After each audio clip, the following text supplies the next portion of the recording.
Mr. Speaker, millions of pensioners are sick with worry following early this week's shameful vote, stripping them of their winter fuel allowance, including pensioners in poverty. I would like to acknowledge and recognise those 53 courageous Labour MPs who did not support it, but the other 350 Labour MPs did vote for this appalling measure. I now join the Leader of the Opposition in urgently calling on the government to publish the impact assessment.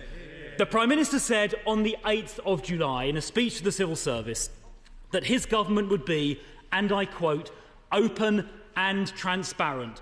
So where is the openness and transparency here?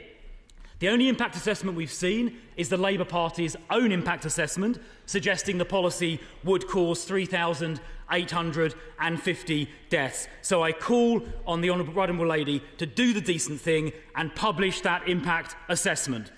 This is not so much a government of service as a government of secrecy.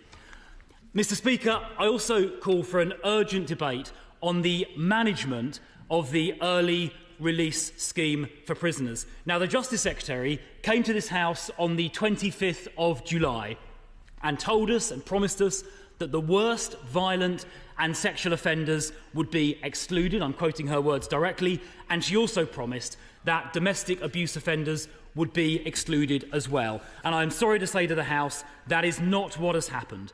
The National Association of Prison Officers General Secretary Ian Lawrence has said this: members, and I'm quoting, members have shared examples where those with both domestic violence offences and sexual offences have been released early. He goes on to say that his members, prison officers, are extremely disappointed, I'm quoting once again, that during several media appearances, government ministers have denied that, and he calls on the government to correct the record. So I call on the Leader to do that now, correct the record and correct the inaccurate information which her colleagues have provided to the public. And Mr. Speaker, some of the examples of those released early, contrary to the assurances the Justice Secretary gave this House, are appalling. Lawson Natty, aged 20, due for early release, provided the machete that was used to kill 14-year-old Gordon Gould. His mother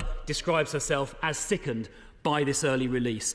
Adam Andrews, also due for early release, brutally assaulted a 21-day-old baby, leaving that baby blind and paralysed. We were promised serious violent offenders would not be released early.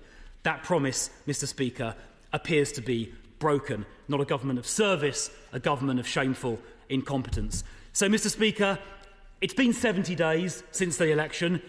It's been a pretty terrible start to government. Pensioners in poverty stripped of their winter fuel allowance, while at the same time there are inflation-busting pay rises for train drivers who already earn £65,000 a year. Labour Party donors appointed to civil service positions, and the botched release of prisoners, contrary to promises made to this House that violent offenders would not be released early. No wonder the government's approval ratings have plummeted at what, as far as I can see, is the fastest rate of any government in modern times. They now stand at minus 36%.